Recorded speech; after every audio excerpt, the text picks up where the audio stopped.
Avui és un honor saludar amb en Toni Muñoz. Abans que res, Toni Muñoz. Abans que res, bon dia. Bon dia, Toni. Bon dia, un plaer. I avui el que definirem és bàsicament aquesta feina que s'ha de posar en valor i la tasca que ja fa més de 50 anys que fa el GOP a Mallorca, aquesta organització que es va iniciar, diguem-ne, en un principi, no?, dedicada a l'ornitologia i que després s'ha anat ampliant a tota la resta de temes, des de l'any 1973.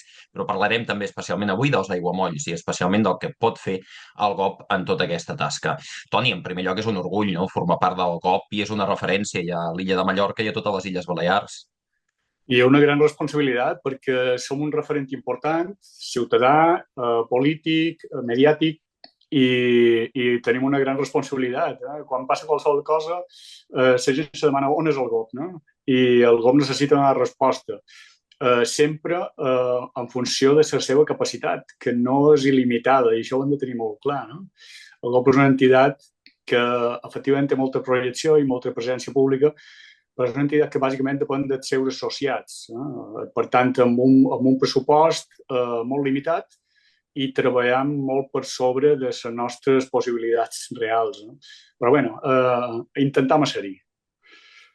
Només no ho entenc d'una mica, per acabar de definir-ho també, el Grup Balear d'Ornitologia i Defensa de la Naturalesa, el GOP, del qual parlem, funciona també molt a través d'aquests associats, no?, d'aquests recursos també que els socis poden donar una mica, doncs, a tota aquesta entitat, no?, per fer-ho de manera una mica independent, i també treballen molts voluntaris.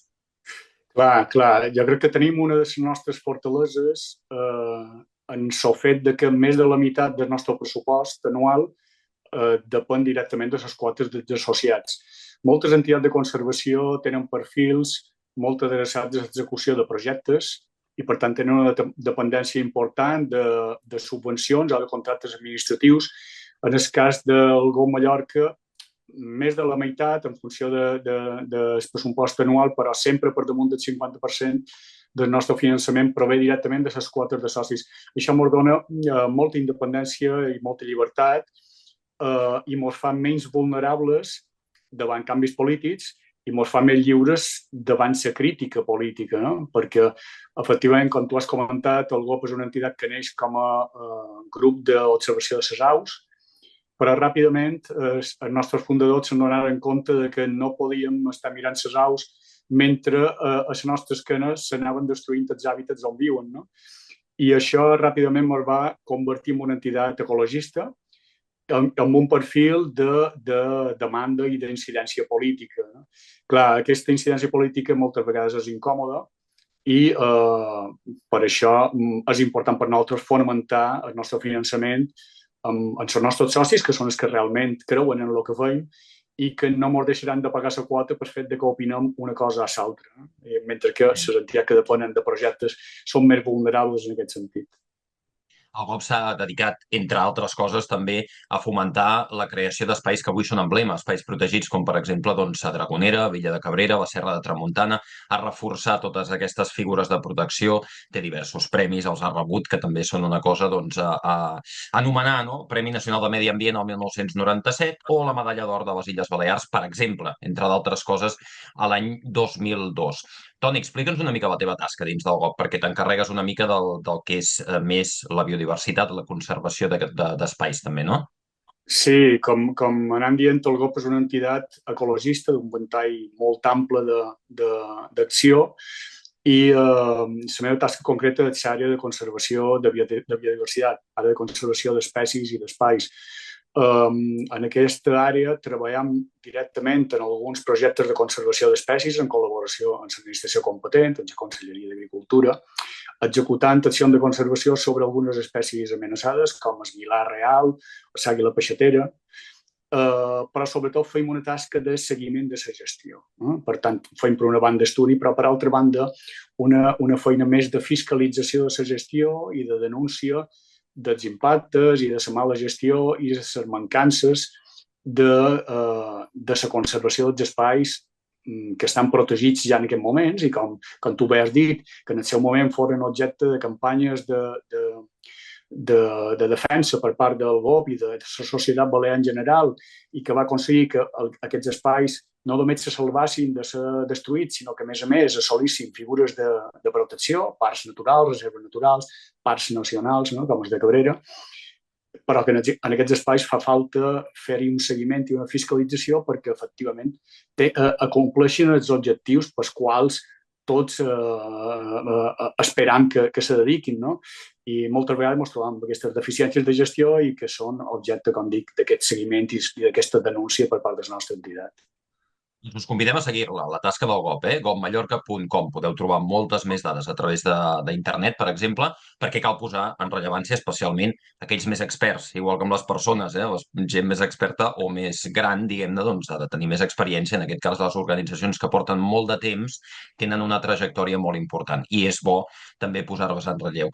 Parlem d'aiguamolls, perquè, bé, aquest mes, el dia 2 de febrer, és el Dia Mundial dels Aiguamolls, ja ha passat, però se'n fa especial èmfasi perquè es commemora doncs, la signatura del primer tractat conveni internacional a Ramsar, el 1971, sobre les zones humides, la seva importància i especialment la seva importància també per les aus.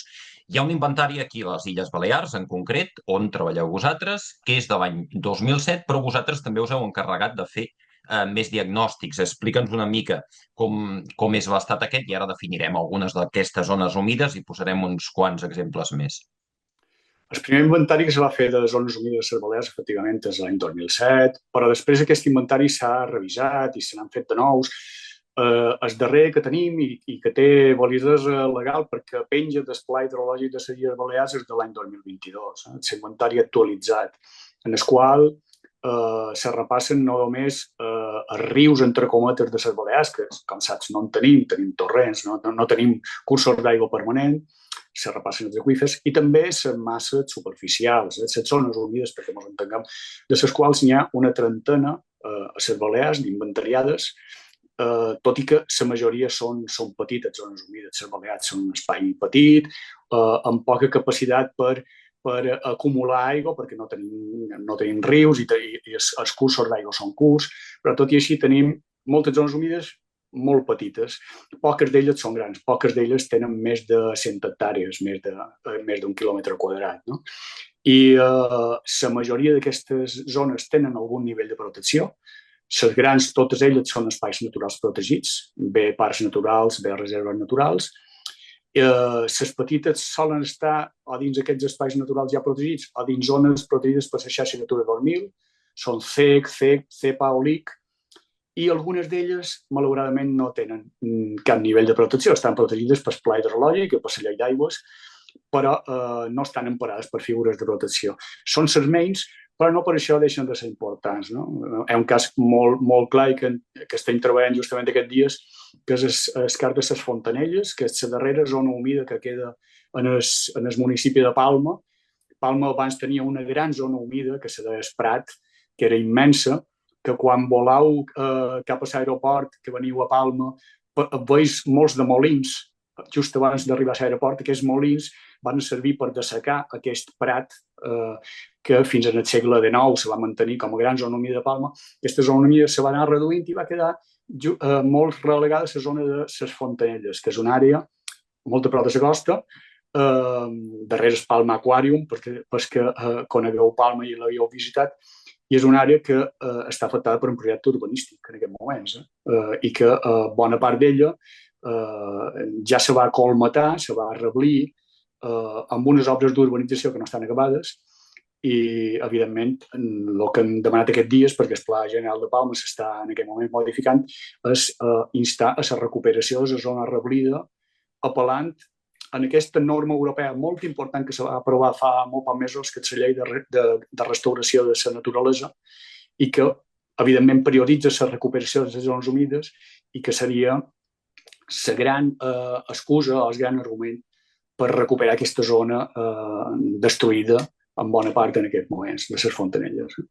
Explica'ns una mica més aquest tema, perquè de fet te'l anava a treure, però més endavant, però ens avancem, perquè és molt important, perquè és clar, són aquestes zones humides que tenim a prop de les ciutats, grans ciutats, com en aquest cas la ciutat de Mallorca, que és clar, està en aquest procés, no? Aleshores, la institució o les administracions, d'una banda diuen el protegirem, si no és així em corregeixes, el protegirem però només en part, i diguem-ne que no queda com clar que, vaja, ni clar ni constatat que es vol restaurar tot el que és el marc de l'ecosistema, que això és el que reclama el GOP, oi? Sí, sí.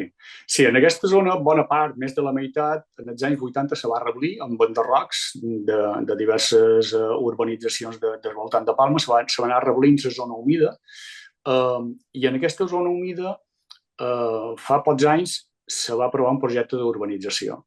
Aquest projecte va compensar, diguéssim, en el municipi de Palma, igual que totes les compensacions de plans urbanístics, cedint la part que encara era aigua, la part que encara estava embassada, no? Perquè l'Ajuntament de Palma la gestionés com a zona verda pública. No? Però va mantenir el projecte urbanístic a la zona tapada d'enderrocs. No? Aquestes obres d'urbanització, entesa com construcció de vials i dotació d'enllumenat i clavegueram, etc., pràcticament s'han executat sobre aquesta zona, però en aquests moments l'Ajuntament de Palma tramita, diguéssim, una modificació urbanística perquè tota l'àrea en conjunt estava encara com a zona urbanitzable i per tant s'havia de destriar el que és la part de l'Ajuntament i declarar-ho com a zona verda pública i a l'altra part declarar-ho com a urbà. No? Dins aquest procés en el qual nosaltres hem intervingut presentant aquestes al·legacions, instant que aquesta zona que encara no s'ha edificat, tot i que hi ha un vial construït, se plantegi recuperar-la. No? Perquè el que necessita Palma, especialment en aquesta zona, són grans àrees verdes, pulmons, no? I seria perdre una gran oportunitat, urbanitzar tota aquesta zona reblida però recuperable i que, de qualque manera, aquesta zona també hipoteca el futur de la zona humida que restarà, perquè ja sabem el que passa en les zones petites humides que estan al voltant de zones urbanes. Si no hi ha una gestió important, al final se converteixen en parcs públics en l'enfocament, diguéssim, més pejoratiu, que és manca de gestió, pressió pública, usos no controlats i, al final, les condenes a la seva degradació. Un enfocament integral de recuperació de tota la zona i, per tant, enfocament com a conservació d'espai natural protegit, fins i tot atorgant o impulsant la declaració de figures de protecció com a lloc d'interès comunitari, pensem que és el futur més desitjable per a aquesta zona humida que ens resta en el municipi de Palma. I de fet no demaneu res que estigui fora del context i de la llei, en aquest cas la llei europea. Citaves tu la llei de restauració de la natura europea, aprovada fa escassament poc, no? Després d'una batalla llarga també per acabar-se aprovant. Però clar, aquesta llei el que contempla és la d'intentar restaurar molta part dels hàbitats degradats a nivell europeu, no? A nivell natural. Per tant, diguem que el que esteu demanant és d'alguna manera que s'implementi aquesta llei. Clar, efectivament. Tot això té molt de sentit dins el sentit comú. El que passa és que realment esperances en tenim molt poques. És evident que amb un govern poc sensible, que és el que tenim ara a les Balears i a l'Ajuntament de Palma, aquesta possibilitat de recuperar aquest àmbit i, per tant, compensar a la promotora urbanística perquè cedeixi aquest terreny o vengui aquest terreny a les administracions públiques, jo crec que està fora de qualsevol plantejament polític en aquests moments. Fins i tot tenint en compte que venim d'una legislatura passada en què el color era diferent, teníem un govern progressista i no va apostar per aquesta possibilitat de recuperar íntegrament les fontanelles. Per tant, el que en els ciutadans o en els ecologistes en concret, en aquest cas, ens sembla que seria lo raonable, no?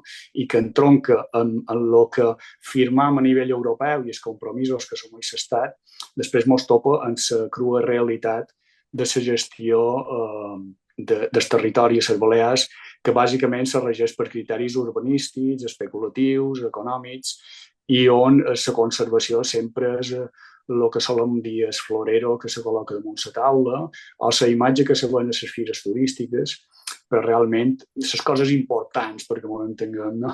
Políticament, juguen a una altra lliga. Molt lamentablement, i per això nosaltres també Sí. insistim en aquest tema, que sol passar molt desapercebut o ser tractat només com a publicitat, com dius tu, Toni, des de la part política. Per tant, fa falta insistir. Ara parlem una mica també de la importància que tenen aquestes zones humides, però en primer lloc has definit una mica, jo tinc dades del 2007, hem dit que s'han actualitzat el 2022, però, per exemple, es contemplava en aquest document marc tècnic de delimitació de zones humides del govern balear uns 31 aiguamolls a Mallorca, 22 a Menorca, 3 a Eivissa, 4 a Formentera, alguns dels més emblemàtics, i també en parlarem, si vols, de l'Albufera. Aquí a Mallorca, evidentment, és l'espai més extens, a Ses Salines o l'Albufera d'Esgrau, per exemple, a l'illa de Menorca, no? Per tant, tenim tots aquests espais, però, i ho has avançat una mica, el seu estat de conservació, en alguns casos sí que hi ha figura, però en molts altres no hi ha ni figura de protecció. I en aquests que hi ha figura de protecció, de vegades no és del tot suficient o l'organisme, diguem-ne, de gestió no està prou desenvolupat. Sí, sí, així és. Dels espais que has comentat, fins i tot n'hi ha dos que estan emparats pel Conveni Internacional de Zones Humides, pel Conveni de Ramsar, que són l'Albufera i les Salines d'Eivissa i Formentera. Aquests dos, amb responsabilitat, com dic, internacional de la seva conservació. I precisament l'Albufera, que és el cas que nosaltres més treballem aquí a Mallorca, segurament és l'espai més amenaçat en aquests moments, el més extens i el més amenaçat. No per amenaces, i això segurament és el més complicat de traslladar pública i políticament, no per amenaces de l'estil de les amenaces dels anys 80 o 90. No estem parlant de que l'Albufera s'estigui dessecant per a ser urbanitzada o que hi hagi grans abocaments d'aigües brutes, d'aigües contaminades. Estem parlant d'un canvi ambiental perquè s'està afectant a la base del seu ecosistema, que és aigua. És un problema que tenim a les Balears que jo crec que afecta en el conjunt i que segurament serà un problema que s'agreujarà en el futur, perquè ja sabem que la Mediterrània té una tendència en el canvi climàtic a ser una zona cada vegada més àrida, amb precipitacions molt tempestuoses, molt concentrades puntualment, però en general amb un règim que no facilitarà l'acumulació permanent d'aigua, no? Sinó que l'aigua plourà, correrà i se perdrà. No? I, per tant, amb una situació que anirà agreujant la sequera que ja patim a les Balears. Molts de municipis de Mallorca i de les Balears durant l'estiu ja estan en alerta per sequera, alguns d'ells ja apliquen restriccions en el consum.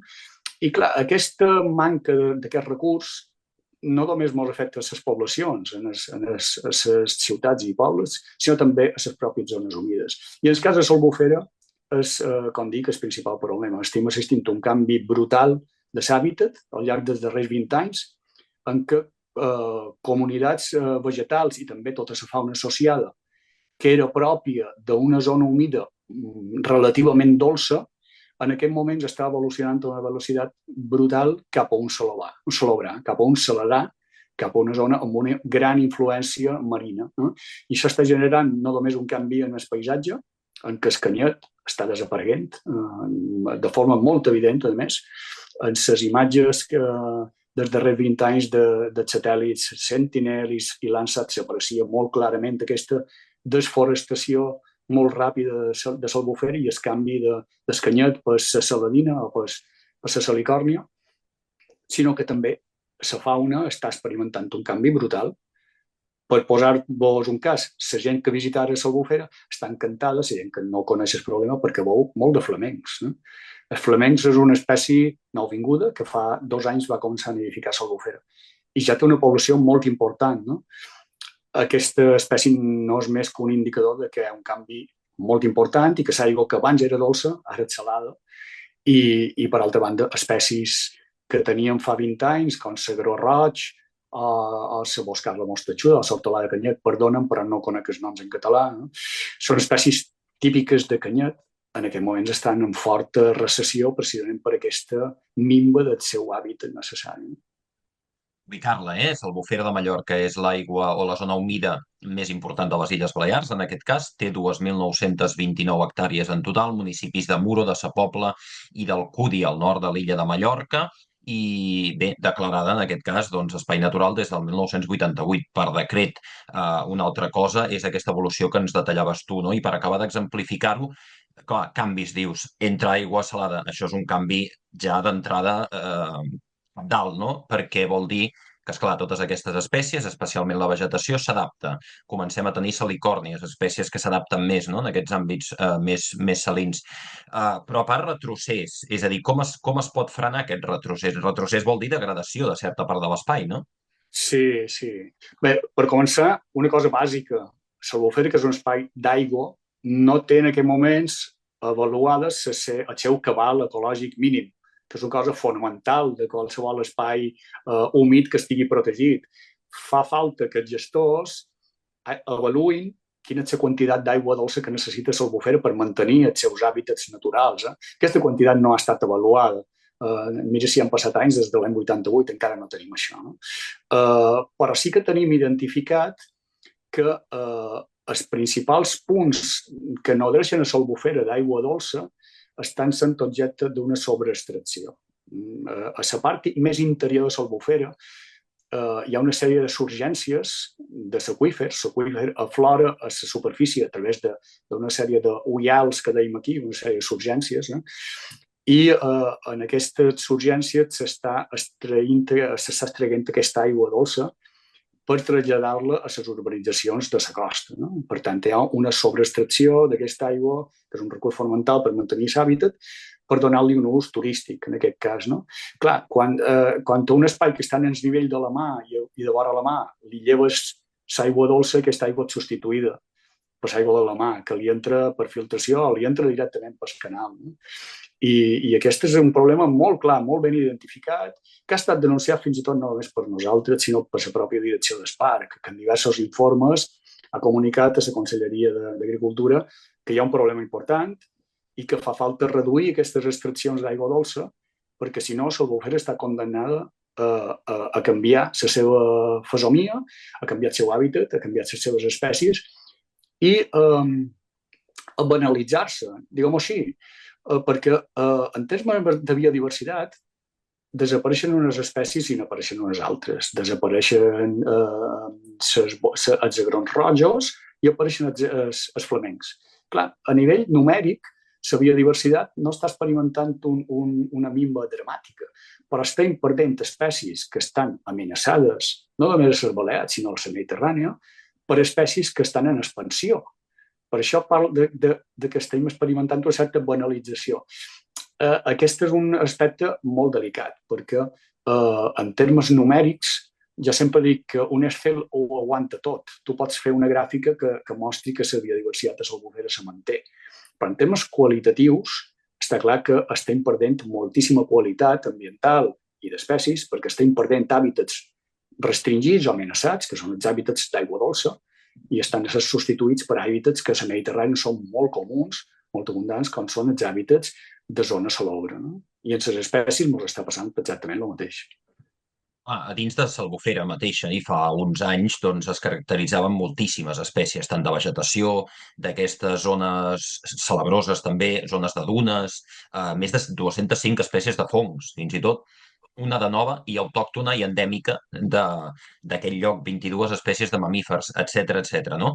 Bé, tot això entronca amb el que dius, canvis en la biodiversitat, i quan comprenem la biodiversitat hem d'entendre també exactament a què ens referim i exactament a quin tipus d'espècies també afavoreixen doncs, aquestes noves condicions. I anaves amb una de les causes que pot crear aquesta degradació, que és aquesta extracció d'aigua, en aquest cas cap a les zones d'urbanitzacions o bé, dedicades al turisme. No? Com compatibilitza? Perquè, esclar, això és una il·legalitat en aquest cas, és un parc natural. No és una il·legalitat.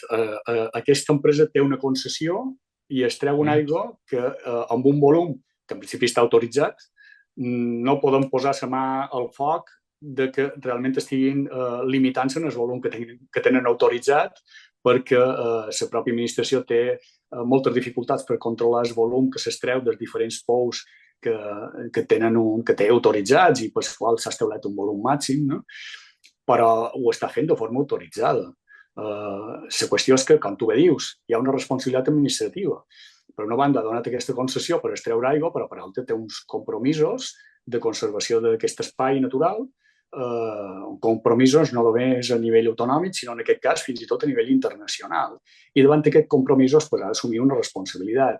I en el seu moment, posant les coses damunt la balança, evidentment ha de contemplar la possibilitat de rescindir aquesta concessió d'aigua o, com a mínim, limitar-la, reduir-la fins a uns nivells en què l'albufera recuperi una part de l'aigua dolça que necessita. No? Aquesta situació que sembla inevitable que l'administració haurà de fer, fins ara no ha pres la determinació d'executar-la. No?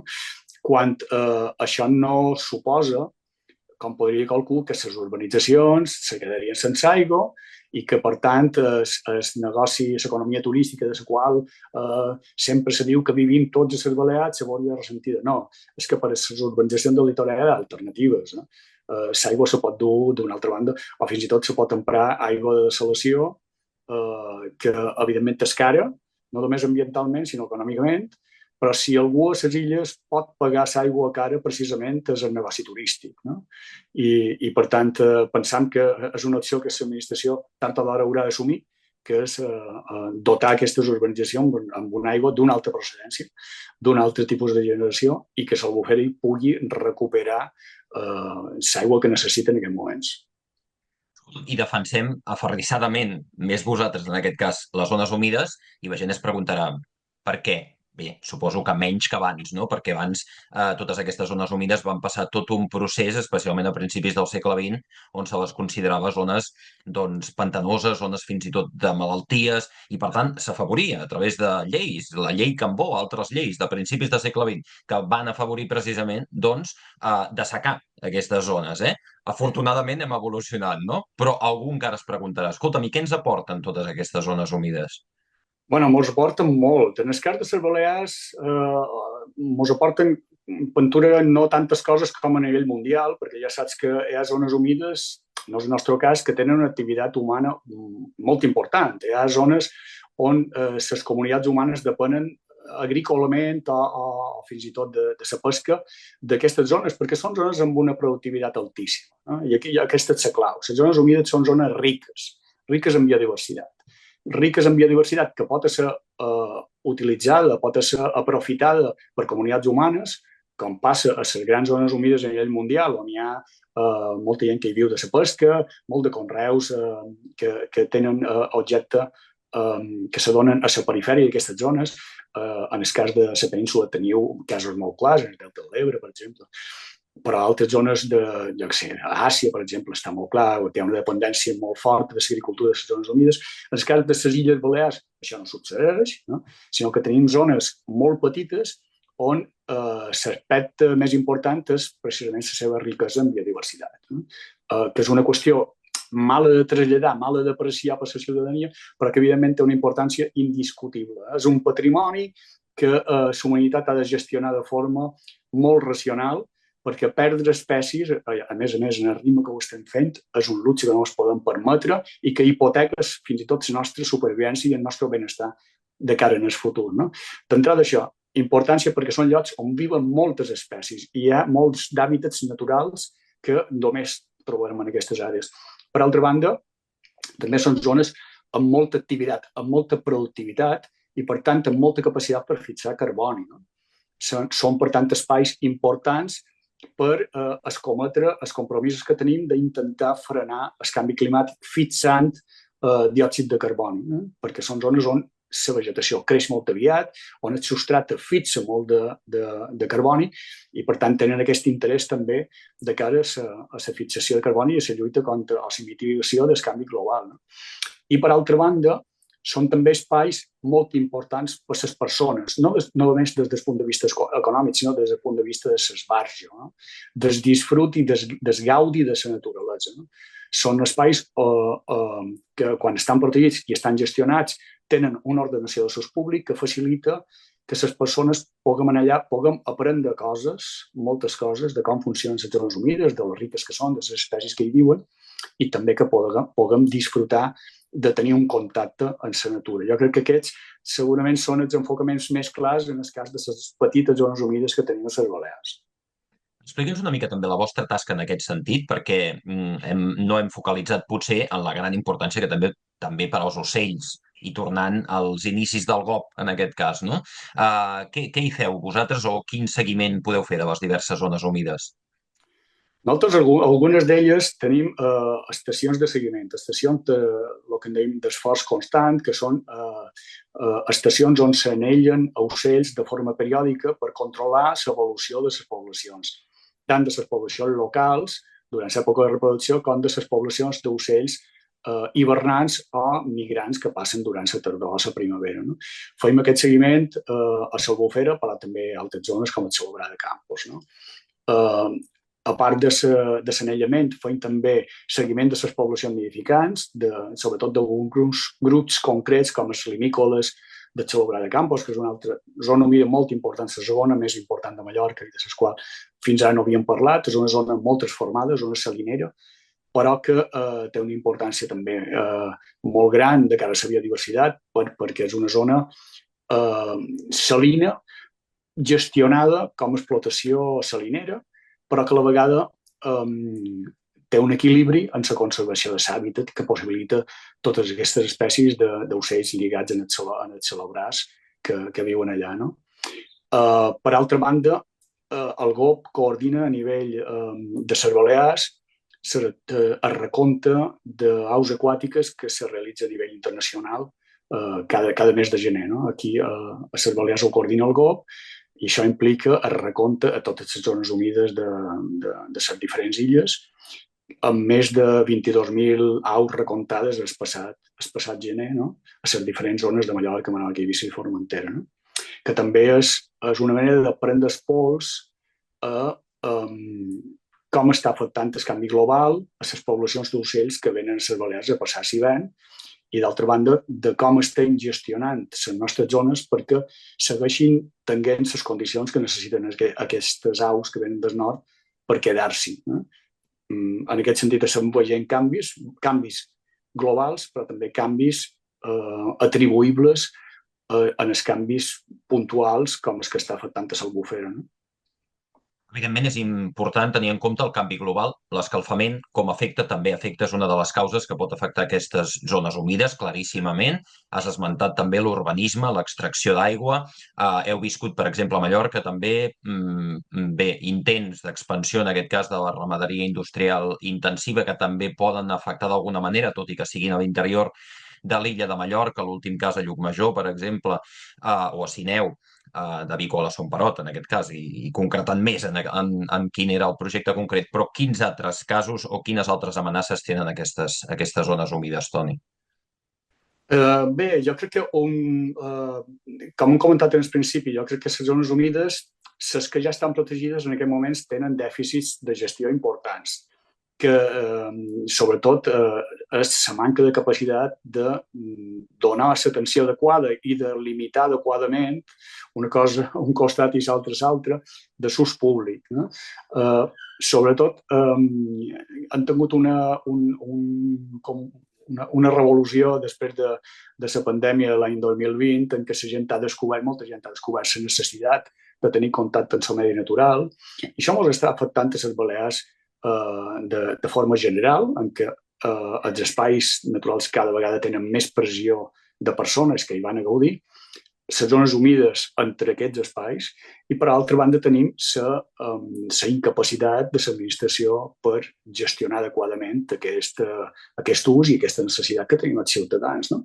Si no se gestiona adequadament, els efectes són molt clars. No? Tenim unes conseqüències de degradació i de pèrdua de la qualitat no només dels ecosistemes, sinó també de la pròpia visita. No és el mateix anar a una zona i poder gaudir de forma tranquil·la, en el cas de les zones humides, d'entrar dins una white per observar els ocells d'en fora o de passejar tranquil·lament per un camí, que tenir una experiència en què arribes a un espai que està completament massificat, ple de gent, en què no pots entrar dins els aguaits, que els camins estan plens de persones cridant o corrents-los.